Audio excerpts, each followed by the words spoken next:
Ça va dans le sens de nos revendications. D'ailleurs, on avait appelé l'endroit de Laval à l'automne.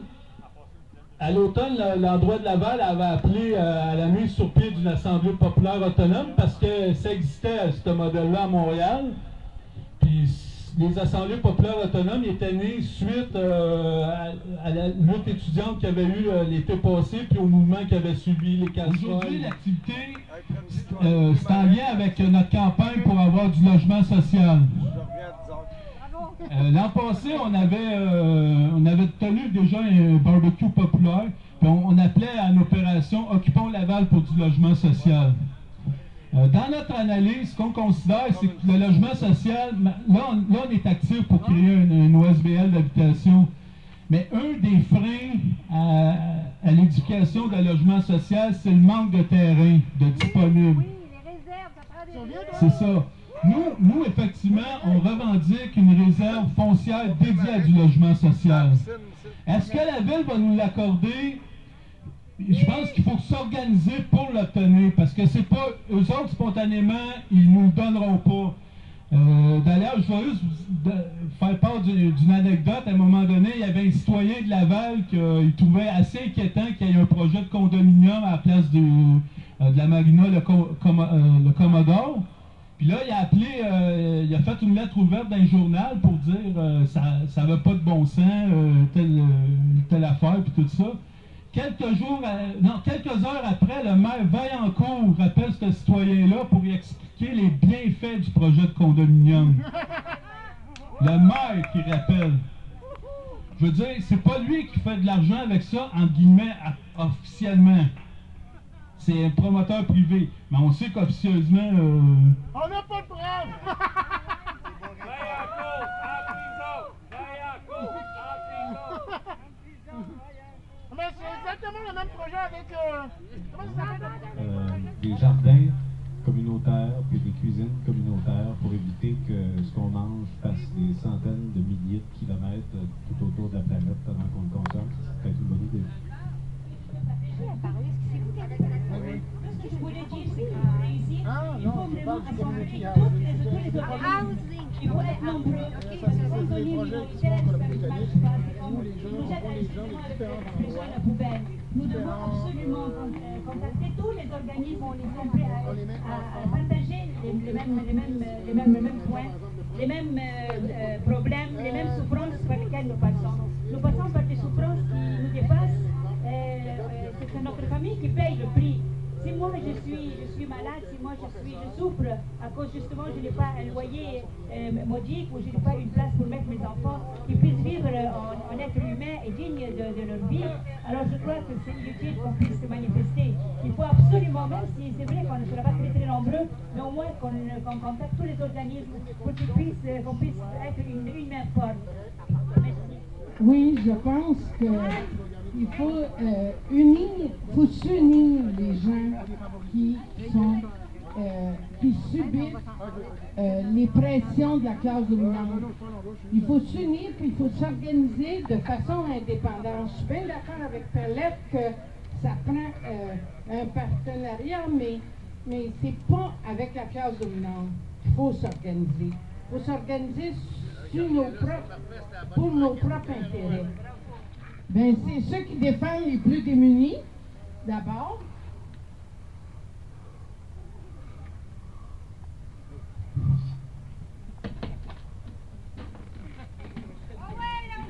Je me suis fait pogner. Non, mais c'est sûr qu'il y a moyen de faire quelque chose. On l'a vu avec la lutte étudiante l'année passée. Ils ont réussi, mais c'est sûr que ça prend une recette. Une recette, on ne réussit pas tout le temps. Parce qu'on réussit à faire noyer notre poisson par la classe dirigeante. Moi, je suis un peu découragée. Je vois qu'il y a eu des mouvements citoyens au Québec depuis 1 an. Ça n'a pas donné grand-chose. Je me demande si le Québec ne devrait pas prendre l'habitude pendant les des beaux jours, d'été qui sont courts, de débrayer, de manifester de toutes les façons possibles et impossibles. Ça devient un mode de vie, s'opposer à des gouvernements mafieux. Je pense qu'il faut les nommer par leur nom. Et puis, faut vraiment se mobiliser et descendre dans la rue. Regardez au Brésil, je ne sais pas si vous savez qu'au Brésil actuellement. Exactement. Témoignage un peu d'une lutte que c'était une forme d'espace populaire libéré. On avait fait ça en l'an 2002. À l'époque, il faut se rappeler, il y avait eu une grosse crise du logement. Le taux d'inoccupation à Montréal puis dans plusieurs grandes villes du Québec, qui était inférieur à 1%. Je pense que c'était 0,5% à ce moment-là.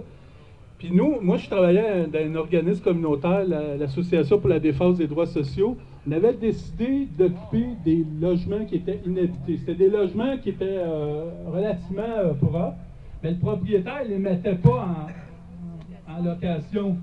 Parce que, bon, c'était une compagnie qui s'appelait Nagesco, puis gérait comme des logements qui étaient d'immeubles en reprise de finances.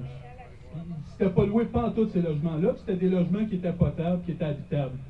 Fait que nous autres, à la DDS, ce qu'on a décidé de faire, c'est d'occuper ces logements-là, puis les donner à des gens des milieux populaires. Des gens, les voisins, les gens d'Hochelaga, Maisonneuve, quand on libérait un logement, qu'on mettait dans le patrimoine populaire, bien, les gens nous aidaient. Il y avait des gens qui nous donnaient des divans, des lits, des meubles, des frigidaires, des laveuses. C'était compliqué à aller chercher, mais les voisins nous donnaient du stock. Puis on remeublait le logement, puis on faisait en sorte que des familles se retrouvent à l'intérieur de ces logements-là. C'est sûr que la police intervenait, puis ils nous empêchait de... Ça durait pas longtemps, mais on menait la lutte. Mais c'était aussi en lien, on revendiquait du logement social. Puis à l'époque, il y avait une usine qui venait de fermer, c'était l'usine Lavaux. Puis là, il y avait un terrain qui était disponible. Au début, c'était supposé être presque juste des condos sur ça. Mais parce qu'on a mené une lutte, la ville, il a fallu qu'ils reculent puis qu'ils disent c'est pas juste des condos qu'on va avoir là, mais la majorité des logements, ça va être du logement social. C'est sûr qu'on n'a pas complètement réussi à libérer les immeubles qu'on convoitait, puis ils les ont pas transformés en logement social, parce que nous, on disait, transformez-les en logement social. Regardez, il y a une grosse crise du logement. C'est indécent qu'un propriétaire ne mette pas ça en logement, mette pas ça sur le marché. C'était indécent. En pleine crise du logement, il y avait plein de monde qui se retrouvait dans les polyvalentes à grosse chaleur, puis tout ça. Ça n'avait pas de bon sens. Mais c'est ça. Moi, je reste actuellement, je reste pas à Laval, mais je fais partie de la communauté de Laval parce que je travaille à Laval. Mais je reste dans Hochelaga Maisonneuve dans une coop d'habitation qui a été obtenue grâce en partie à notre lutte que le monde de la DDS a mené. On a mené cette lutte-là. Ça donnait des résultats.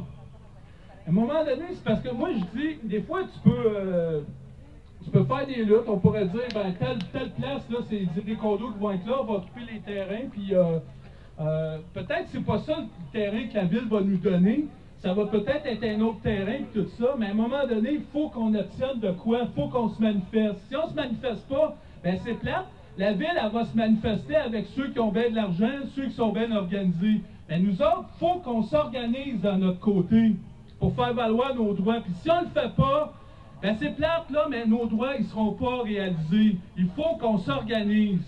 À tous et chacun, un montant minimum, universel, vital, de façon à ce que les besoins de base soient couverts. Moi, cette semaine, je me suis promenée sur le plateau Mont-Royal, sur la rue Mont-Royal. J'ai vu quelqu'un devant l'église Saint-Sacrement qui était couché à la pluie battante le soir du festival de jazz, le soir de clôture dimanche. Il était 2 heures du matin, le gars était couché devant l'église, et puis il avait pu être poignardé par n'importe qui. Des cas comme ça, il y en a plein à Montréal. Il paraît que je pense que c'est comme une vingtaine de mille d'itinérants. En tout cas, je n'ai pas les chiffres du nombre de gens qui couchent à la rue, qui dorment à la rue. Écoutez, c'est une situation inhumaine, inacceptable, absolument innommable. comment ça se fait qu'on en est rendu là.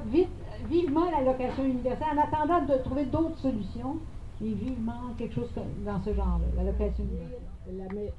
La maison du peuple. Comment faire?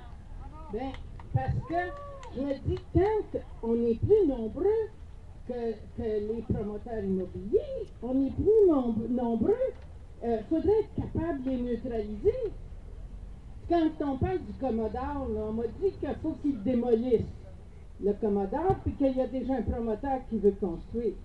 C'est déjà enclenché. Mais il faudrait être capable de neutraliser le propriétaire, puis le promoteur, puis l'avoir le terrain. Il faudrait être capable de faire ça. Tant qu'on ne sera pas capable de faire ça, on va sécher pour du logement social. Les assemblées populaires autonomes à Laval. Donc, on a une période où tout le monde donne leurs idées. Par la suite, on choisit en groupe le sujet qu'on veut aborder et on se permet d'approfondir un peu plus. Donc, que ce soit de mettre en place peut-être un comité pour prendre en charge ce projet-là ou simplement de reporter, donc de se demander est-ce qu'à la prochaine assemblée, on aborde ce sujet-là. Donc, c'est comme ça qu'on fonctionne. On va essayer de fonctionner comme ça aujourd'hui aussi. Donc, rapidement, si on regarde ce qui a été dit, il y a deux thématiques qui sont sorties avec quand même de nombreuses reprises. Là, on a la thématique du logement social qui est sortie et on a la thématique un peu là, de l'agriculture urbaine, donc de reprendre les terres pour faire de l'agriculture et pour mieux s'alimenter, donc pour la sécurité alimentaire. On a parlé aussi qu'on voulait possiblement s'unir ensemble, nous, mais peut-être s'unir avec d'autres groupes aussi. Donc, on en a parlé. On a parlé de différents types de groupes. On a parlé de différents groupes communautaires qui ont été nommés, des groupes de logement qui ont été nommés, des regroupements nationaux pour le logement.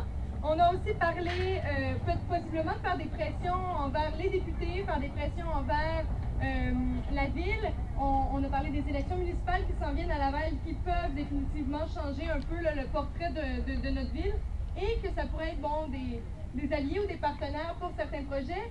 Mais on a aussi dit qu'il fallait que les citoyens, eux, s'organisent et qu'on ne peut pas seulement se fier à ça. Donc ça serait une partie, mais qu'il y a aussi toute la mobilisation citoyenne, de s'unir ensemble et de créer un rapport de force.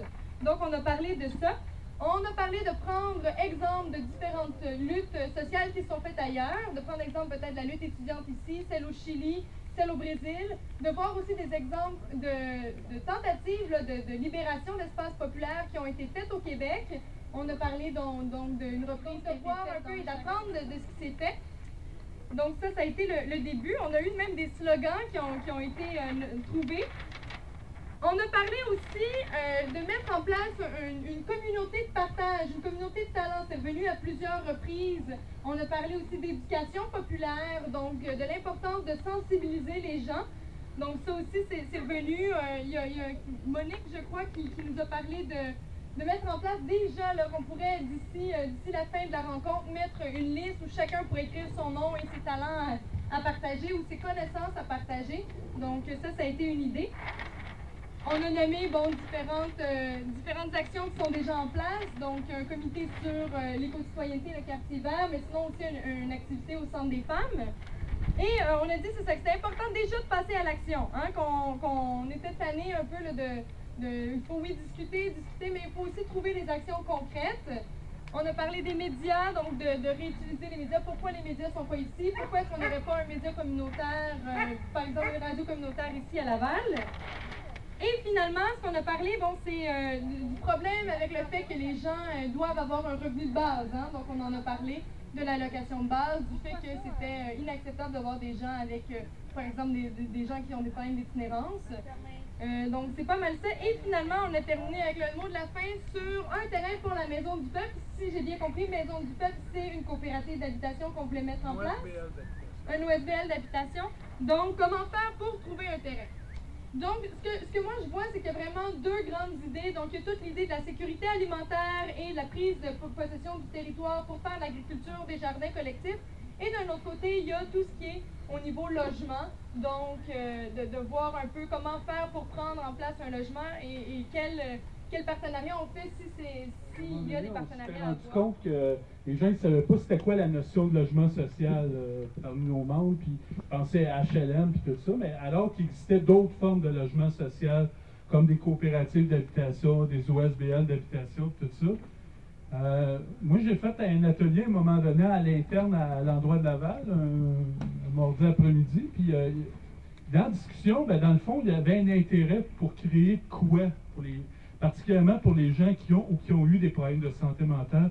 Il y avait une certaine insatisfaction du logement qui existait pour les gens en santé mentale. Fait, on voulait quelque chose qui permette un peu plus de part et pour les gens qui ont des problèmes de santé mentale, qui permettent, c'est un lieu d'émancipation, un lieu de libération. C'était ça que les gens voulaient avoir. Puis à partir de là, on a commencé à discuter. On est allé voir Réseau 2000, qui est un organisme qui fait du logement social. On a discuté, c'était mieux une coopérative d'habitation, une OSBL d'habitation. On a choisi que ça allait être ça allait être une OSBL d'habitation, mais qui allait avoir un fonctionnement qui se rapprocherait quand même d'une coop d'habitation avec un comité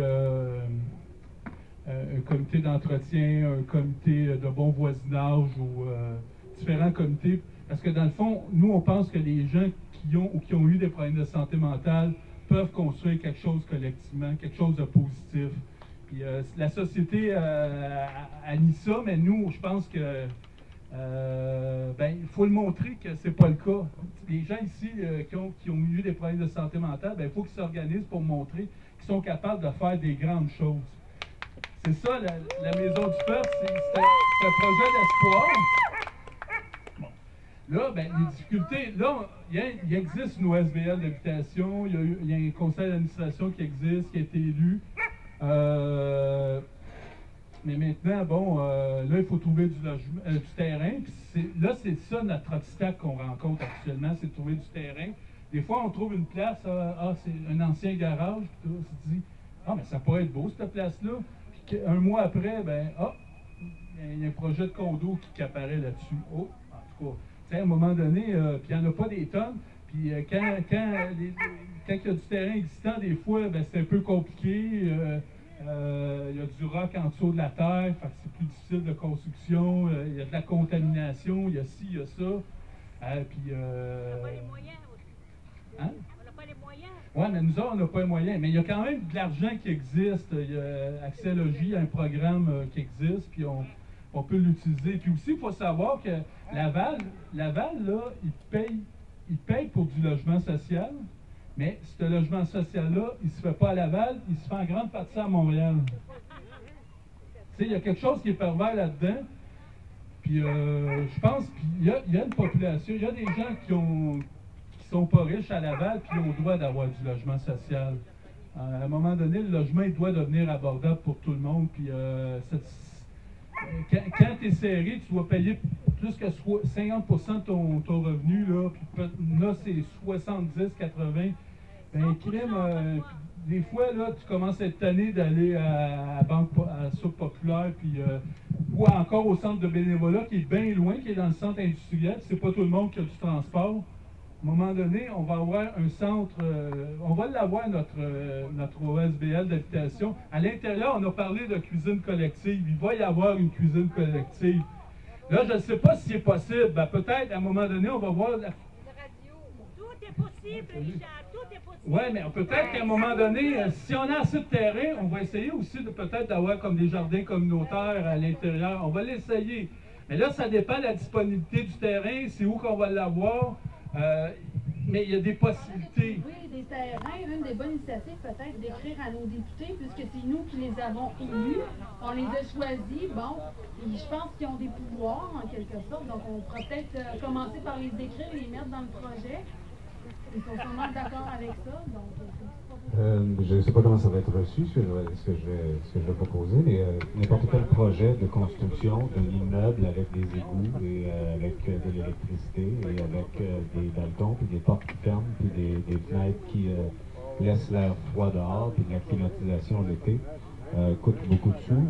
Des partenariats avec des institutions qui vont aider à financer de tels projets sont probablement extrêmement important pour que ces projets-là puissent avancer, parce que bien que j'ai entendu beaucoup de discours sur la lutte des classes ici, il y a beaucoup de gens où il y a des gens qui ont et qui veulent donner et qui veulent aider, et ce n'est pas vrai que c'est tous ceux qui ont, qui gardent et qui excluent les autres.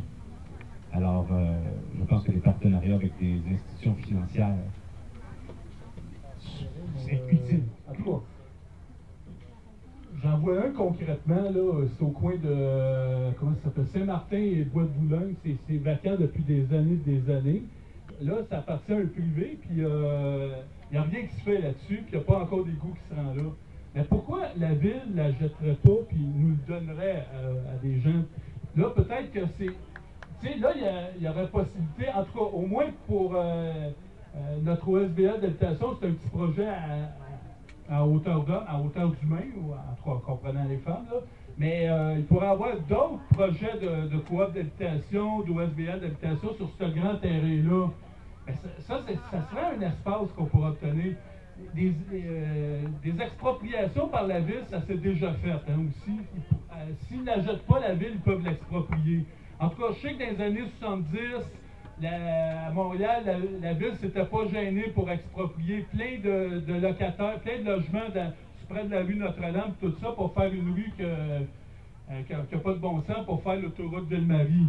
Il y a plein de quartiers qui ont été défigurés à cause de ces expropriations-là. Mais quand il s'agit de faire des expropriations pour servir les grosses poches, ça, ils n'ont pas de problème, ils en font des expropriations. Mais quand c'est pour servir les intérêts des gens du peuple, qu'est-ce qu'ils font? Ils ne font pas grand-chose. Quand on fait des expropriations, s'ils ne veulent pas les payer, ben nous, ce qu'on veut, c'est d'avoir ce terrain-là. Et si on ne l'a pas, ben, c'est plate, mais à un moment donné, peut-être qu'on va l'occuper nous autres mêmes, puis on va l'imposer que ça va être notre patrimoine populaire. Les pauvres s'appauvrissent. Et je veux juste qu'on se dise qu'on existe. Puis faut se faire connaître, faut que la population complète descende dans la rue et fasse du bruit. C'est le seul moyen qu'on a, qui coûte rien, pour faire changer les choses. J'ai fait partie de la classe des riches. Je suis infirmière, j'ai eu tout ce que j'avais à avoir dans la vie, matériellement. Je suis descendue plus bas que le plancher. Et c'est là que j'ai connu les organismes communautaires. Mais il ne faut pas attendre de se rendre en dessous du plancher pour se faire connaître. Fait que faites-vous connaître, faites du bruit.